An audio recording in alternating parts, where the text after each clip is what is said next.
Can I eat a cupcake while we chat, or would that be rude?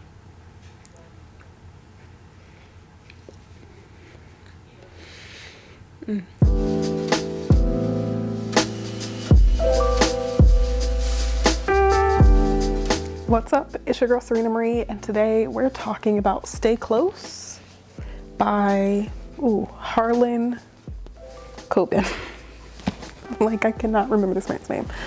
So if you don't know, this book was recently turned into a limited series on Netflix, and that's actually how I found out about the book. I signed up for the Netflix book club situation, and they sent out an email saying that this was the January pick. So I decided to pick it up from my local library and try and read it before the show came out. I was a week late. It took me a while, but we'll get to that. So yeah, let's get into the book. So I've actually just finished it, and to be honest, it was like pulling teeth. It took me a while. I wanted to finish it before the show came out on December 31st, I think, and I picked it up 2 weeks before that. So I thought I would have a chance, but I did not. It is 386 pages, I think, which is already a lot for me. I don't like to read books that are 400 pages. I'm a slow reader. I'm a very slow reader, so I'm easily intimidated by large books, and this not only was bigger than I would like, but it's also not a genre that I would usually like. If you've ever read Mary Higgins Lee, is that her name? She writes books similar to this, like mystery thriller situations. That's what that reminded me of, and it's not a good thing. It's not a compliment. I read one of her books a long time ago, and that was also felt like a slow torture to me, like this one. So let's get into what this book is about. So this book is about a woman named Megan, who 17 years ago was a stripper before her boyfriend at the time went missing and she ran away. I'm like, is that a spoiler? I don't think that's a spoiler. Like, that's a pretty important part of the story, and it happens at the beginning. But at the time she was dating, is that a spoiler? How do I describe this book? Okay, so Megan is now no longer a stripper, has a family, settled down, but somebody goes missing, and she knew someone who went missing 17 years prior, so she decided to try and help them solve it. I don't really know what her logic was, but she came back.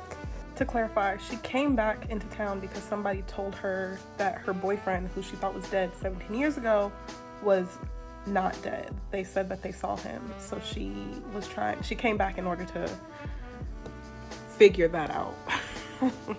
And that's true in the book and in the movie. One day this photographer is robbed and realizes that his camera was stolen because he had taken photos of the crime in present day. And so there are so many people in this book, I don't know whose story to tell. So I guess I'll just get into critiques. I'm not doing a very good job. The book was very slow paced. Like, by chapter 10, I was kind of over it.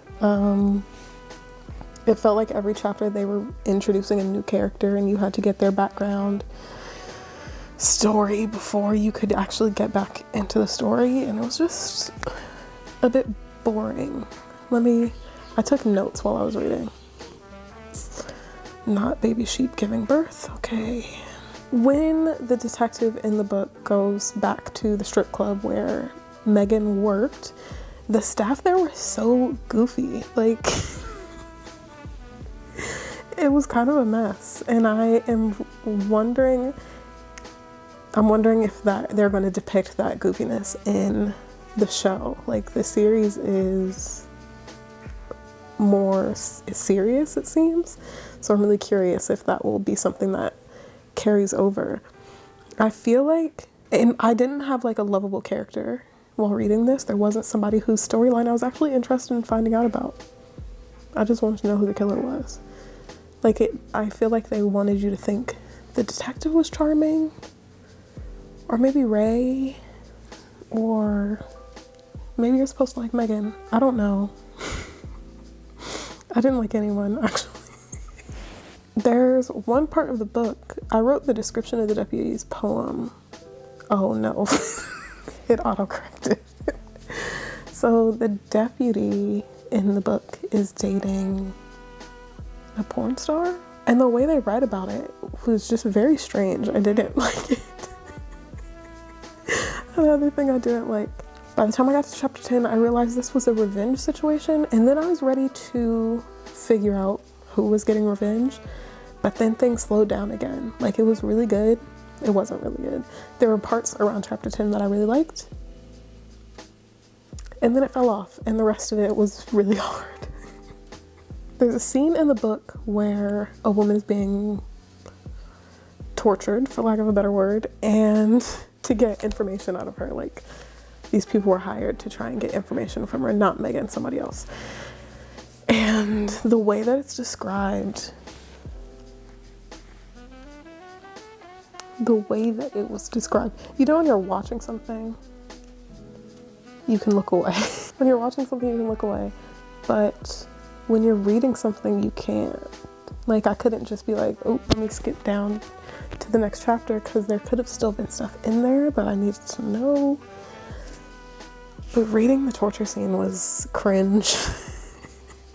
I didn't like it. By the time I got to chapter 20, by the time I got to chapter 20, I was over it. I was like, it's a new year. Don't force yourself to read books that you don't like. And so I stopped reading and started the show, to be honest. But then I was like, I saw myself comparing how the show is going to how the book is, and I was like, no, I want to be able to fully compare at least the ending. So I skipped to chapter 34 and read from there. Don't kill me. Don't kill me. The book was not good. But I wanted to know what the ending was. So we're gonna save that for the end. As I talk about the movie, the series, I'll compare and contrast as we go. But that will probably be in a couple of days after I finished it. So I'll see you then. So it's a few days later. I finished watching Stay Close on Netflix. And I must say, I was just as disappointed by the show as I was by the book, which makes sense. If the source material isn't good, then the show probably isn't going to be much better, and that was true. Let's look at our notes. So first, the book takes place in Atlantic City. Why'd I say it like that? In Atlantic City, which is like near New York. I'm not sure what state it's in actually, but it's on the East Coast. It was supposed to be like the Vegas of the East Coast, and it is not that. It's kind of a piece of junk. No offense, but the show is based in the UK in a really small coastal town. I looked up an amusement park that was in the show because they never really say where they are, and I think it was called like Blackpool, UK, which is up near Liverpool. So that was interesting. Why they made them British, I have no idea. Before watching this show, I knew it was British based on the little bit of a trailer that I saw, but I don't know why they made it British. What intrigued me about the show was the main actor in the film. In the show. She's been in The Good Wife. What is her name? Cush Jumbo, if I'm getting that correct. She's been in The Good Wife and in The Good Fight, the spinoff. And so I was excited to see her in this. There's also some other people who I recognized. There's Richard Armitage, who was in The Stranger and in The Hobbit, apparently. I've never seen The Hobbit. James Nesbitt, who it looked really familiar, but I realized I hadn't actually seen anything that he was in once I did my research. But he has a very familiar face. And then Yusuf Yusuf Kirkor. Hopefully I'm pronouncing that correctly. He was recently in House of Gucci, so it was cool seeing him in this too. I love like when I see someone in something for the first time and then they pop up in something else I'm watching. I'm like, oh, good on you. So that is some of the cast. It's a very large cast. Like the book, the show just like has a bunch of people in it, obviously. But there's also a new character who's not in the book. So in the book, Megan has 2 children who are both pretty young. In the movie, Megan has 3 children who 2 of them are pretty young. One of them is maybe like 17. I don't know exactly. But I feel like they could have still just had her have 2 kids instead of 3. Anyway, she has an older child who gets mixed up in all of this, which honestly adds a good another twist. So that part of the storyline is not in the book. So the oldest daughter storyline is not in the book at all. I guess they made this up for the movie. Megan's family in the book is completely unaware of her, you know, past and uninvolved in the current situation. But in the movie, her daughter realizes that her mom is doing some sketchy stuff, basically, and starts following her and finds out that she was a stripper and all of this stuff. Before finding that out, her daughter gets involved with one of the guys who is currently missing, and that's a mess and a half. We'll get to that. I think it's one thing that I did like was that Megan felt more at the center of the movie, or the show, I keep calling it a movie, the center of the show than she did the book. Like there are so many other characters in the book that it didn't feel like she was the main character. It was like, what do they call it? Not entourage, what's the word? An ensemble of characters. Whereas this has the same, but Megan is very clearly the main character in the show. So at the end of the book, we find out that Ray, who was Megan's boyfriend before she ran away and started a new life, he saw her in the forest running away from a body 17 years ago. And so he thinks that Megan killed this person. So to protect Megan, he ends up getting rid of the body. And the police find some evidence in his apartment and arrest him. And that's how Megan finds this out. But neither of them are the killer. There is this woman who works at the strip club that Megan was working at, who becomes a serial killer because her husband back in the day was abusive and she killed him. And then she goes on, and it's like, when I talked about revenge the other day, I was talking about revenge. This is Lorraine, that's her name's revenge story. Like, she was abused, becomes a serial killer as a result, apparently. In the show, Lorraine is still the serial killer that she is in the book, but Ray doesn't get in trouble. He doesn't end up getting arrested. And there's another spin on top of that with Megan's daughter being so much a part of the storyline. Megan's daughter, I do not know this woman's name, but Megan's daughter was out one night. This guy she's drinking with tries to roofie her, and then she gets away, but she tries stealing his car, so he's following her, and then they find themselves at his car. She throws him in the trunk, closes it. He's still alive. He's still fine, but she still drove the car to get away from this club. Her dad comes and picks her up. She doesn't tell him anything, but he knows that this car belonged to the missing person, so he drives the car into a river, not knowing that he was still alive in the trunk. Now, as I'm retelling this, I really liked that twist. I really enjoyed that twist. Megan at the end is like, she hears her daughter's story. Her daughter told her that this thing happened. She did not know that her husband dumped the car into the river. So at their wedding, he tells her that. And she's putting the pieces together. You see her, like, they do flashbacks and all these things, putting the pieces together.